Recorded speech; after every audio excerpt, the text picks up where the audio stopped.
بسم اللہ الرحمن الرحیم۔ السلام علیکم ورحمۃ اللہ وبرکاتہ۔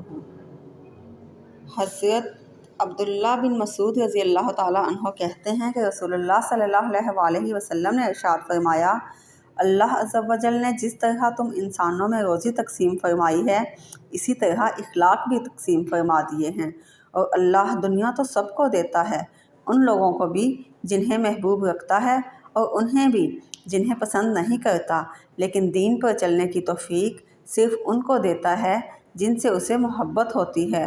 تو جن کو اس نے دین بخشا، یوں سمجھو وہ اللہ کے محبوب ہیں۔ قسم ہے اس ذات کی جس کے قبضے میں میری جان ہے، کوئی بندہ مسلمان نہیں ہو سکتا جب تک اس کا دل اور زبان مسلمان نہ ہوں، اور کوئی مومن نہیں ہو سکتا جب تک اس کا پڑوسی اس کے بوائق سے محفوظ اور مطمئن نہ ہو جائے۔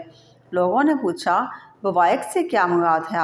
آپ صلی اللہ علیہ وسلم نے فرمایا، اس سے مراد حق ماری اور ظلم ہے، یعنی پڑوسی کو نہ دبائے اور نہ اس پر ظلم کرے، اور جو بندہ حرام مال کمائے اللہ اس کو برکت سے محروم کر دے گا، اور اگر اسے خیرات کرے تو اللہ قبول نہ فرمائے گا، اور اگر مال حرام چھوڑ کر دوسری دنیا کو سدھارا تو وہ جہنم تک کے سفر کا زیادہ راہ ہوگا۔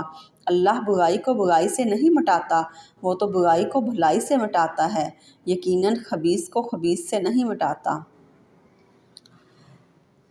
ارشاد نبوی صلی اللہ علیہ وسلم کے آخری جملوں کا مطلب یہ ہے کہ مال حرام اللہ کی راہ میں دیا تو وہ صدقہ و خیرات شمار نہ ہوگا اور نہ ہی اس پر کوئی ثواب ملے گا۔